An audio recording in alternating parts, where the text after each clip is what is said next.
L'incroyable rendez-vous au Maroc pour Mohamed Salah. Neymar reçoit une offre assez folle. Bonsoir à tous, merci de nous suivre sur Afrique Sport pour le journal du Mercato du jeudi 15 juin 2023. Nous l'ouvrons avec Islam Slimani. Arrivé dans la cité bruxelloise, fin janvier, le Fennec a inscrit 9 buts en 16 apparitions avec les Mauves. Des statistiques tout à fait correctes qui pourraient justement inciter le RSCA à prolonger son avant-centre pour au moins une saison supplémentaire alors que son contrat expire le 30 juin prochain. Le journaliste Sacha Tovaliri révèle que le natif d'El Hammamet voudrait surfer sur ses récentes performances pour s'envoler vers une destination exotique. Le champion d'Afrique 2019 qui s'approche justement de la fin de sa carrière espère profiter de son retour au premier plan pour attirer des clubs du Qatar ou de l'Arabie Saoudite, le nouvel Eldorado où vient d'atterrir Karim Benzema et s'offrir une retraite dorée. Mais selon la même source, aucune offre concrète n'a encore été faite aux joueurs. L'ancien monégasque ne devrait pas avoir de mal à trouver un nouveau point de chute s'il ne parvient pas à un accord avec la direction bruxelloise au sujet de sa prolongation.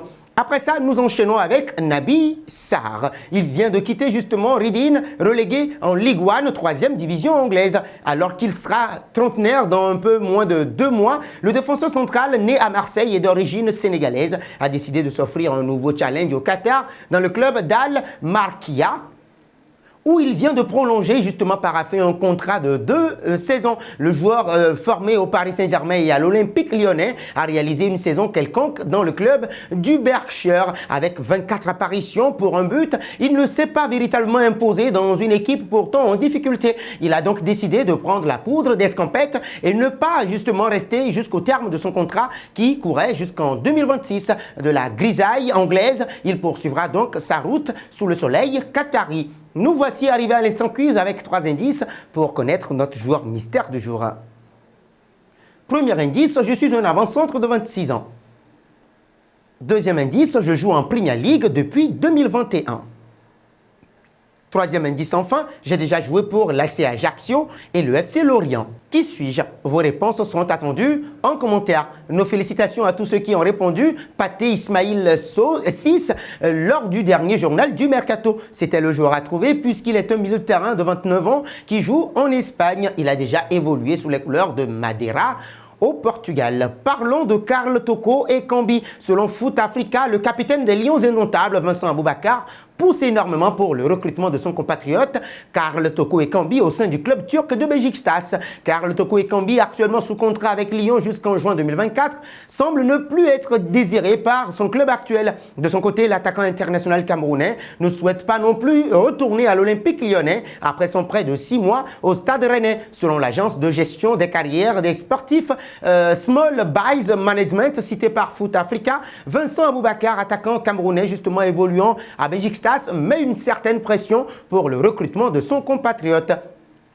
Le dossier semble être sur la bonne voie, apprend-on. La preuve en est que Georges Kevin Nkoudou, justement un autre attaquant camerounais, a récemment terminé son contrat avec Beşiktaş et n'a pas été retenu. Une décision qui pourrait bien ouvrir la voie à l'arrivée de Carl Toko Ekambi chez les Aigles Noirs. Parlons d'Achraf Hakimi. En fin de contrat en juin 2024, l'attaquant Kylian Mbappé n'a pas l'intention de quitter le Paris Saint-Germain cet été. Néanmoins, le Français a de fortes chances de rejoindre le Real Madrid potentiellement après l'Euro 2024. Avec le latéral droit parisien Achraf Hakimi, 24 entres en 9 matchs et 5 buts, toutes compétitions confondues justement, la question se pose et la possibilité fait toujours autant parler. En effet, l'agent Marco Kirdemir, implanté en Espagne depuis de nombreuses années, a évoqué cette option. Le Real Madrid se prépare. Il va faire ses devoirs cet été. À 99 ou 100%, nous verrons cette saison Mbappé au Bernabeu et nous le verrons pour sa présentation. Achraf veut aussi revenir. De plus, il a dit à Mbappé justement d'aller à Madrid, a révélé l'homme d'affaires pour Radio Marca. Un moyen de mettre un peu plus la pression sur les dirigeants du Paris Saint-Germain débordés en ce début de Mercato. Intéressons-nous à Neymar. Chelsea s'est bien renseigné sur son cas, mais c'est bien l'Arabie Saoudite qui pourrait relancer son avenir après son échec avec Lionel Messi, parti à l'Inter Miami. Le pays du Golfe souhaite se rattraper avec le numéro 10 du Paris Saint-Germain. La formation d'Al Hilal est sur les rangs et des émissaires auraient d'ores et déjà fait le déplacement pour sonder l'entourage du Brésilien. Ce jeudi, TMW confirme la tendance, assurant que le président d'Al Hilal s'était déplacé ces derniers jours pour négocier en personne le transfert de Neymar. Pour le convaincre, l'Arabie Saoudite compterait offrir au moins 200 millions d'euros par saison à l'attaquant. Reste à voir si cette somme suffira.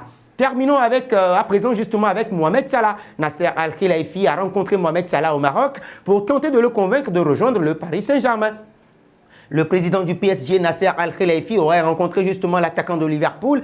Eh bien oui, selon le site Sportzone, cette rencontre alimente les spéculations autour d'un éventuel transfert de la star égyptienne. Sportzone rapporte qu'il y a eu des contacts continus entre Mohamed Salah et Nasser Al-Khelaifi depuis la Coupe du Monde au Qatar. Au cours du tournoi, Nasser Al-Khelaifi a laissé entendre que Salah pourrait potentiellement combler le vide laissé par Lionel Messi, qui devrait rejoindre l'Inter Miami cet été. Liverpool accorde une grande importance à son attaquant vedette et résistera probablement à toute tentative de le faire partir. Et bien oui, de plus, Salah n'a pas exprimé clairement son désir de quitter Anfield, où il a connu un succès considérable et fait partie intégrante de l'équipe de Jürgen Klopp. C'est la fin de ce journal que nous refermons avec la question du jour. Le Paris Saint-Germain doit-il vendre Kylian Mbappé et faire venir Mohamed Salah? Vos réponses seront attendues en commentaire. Mais avant, n'hésitez pas à vous abonner sur Afrique Sport. C'est pour ne rien manquer des informations footballistiques.